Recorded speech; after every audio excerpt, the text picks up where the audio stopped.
बच्चे सावर्डे येथे बिबट्याच्या हल्ल्यात शेळी ठार। बच्चे सावर्डे गावात खडी विभागात सावर्डे कांदे रोड जवळील बापूसो आनंदराव बच्चे यांच्या शेतात सातवे येथील बिरू लखू आमरे यांच्या शेळ्यांचा कळप चरण्यासाठी आला होता।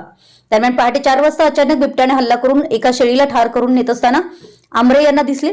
त्यांनी आरडाओरड केल्यानंतर बिबट्याने शेळीला तिथेच सोडून शेजारील उसात पळ काढला।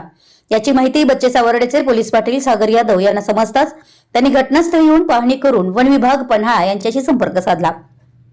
माहिती मिळताच वन विभाग पन्हाळ्याचे परिक्षेत्र वनाधिकारी अनिल मोहिते यांच्या मार्गदर्शनाखाली परिमंडळ वनाधिकारी सागर पटकारे, नियत क्षेत्र अधिकारी संदीप पाटील, सचिन जाधव यांनी येथे येऊन सदर घटनेचा पंचनामा केला।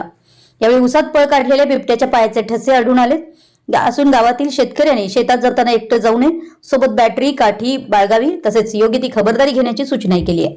सावर्डे गावात आतापर्यंत बिबट्याने अनेक वेळा हल्ले करून गावातील पाळीव श्वान तसेच शेळी मेंढी यांच्यावर हल्ला करून ठार केलाय। यामुळे गावात भीतीचे वातावरण निर्माण झाले। आतापर्यंत घडलेल्या घटनेत वन विभाग पन्हाळा यांनी तात्काळ येऊन पंचनामा करून शासनास प्रस्ताव दाखल केल्यामुळे मेंढपाळांना शासनाकडून आर्थिक नुकसान भरपाई मिळाली आहे। वन विभाग यांनी बिबट्याचा सापळा लावून पकडून त्याचा कायमचा बंदोबस्त करावा अशी मागणी होते। नागरिकांनी सतर्क राहण्याचे आवाहन बच्चे सावर्डे गावचे पोलीस पाटील सागर यादव यांनी।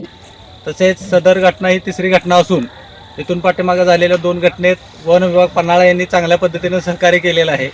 तात्काळ त्यांनी येऊन घटनास्थळी पंचनामा करून ज्या लोकांच्या अशा प्रकारे हल्ल्यात शेळी जखमी झाल्या, मृत्युमुखी पडल्या त्यांना तात्काळ वन विभागाने मदत केलेली आहे। त्याच पद्धतीने ह्या पण शेतकऱ्याला त्या पण मेंढपाळाला त्या पद्धतीने ते मदत करतील अशी अपेक्षा व्यक्त करतो।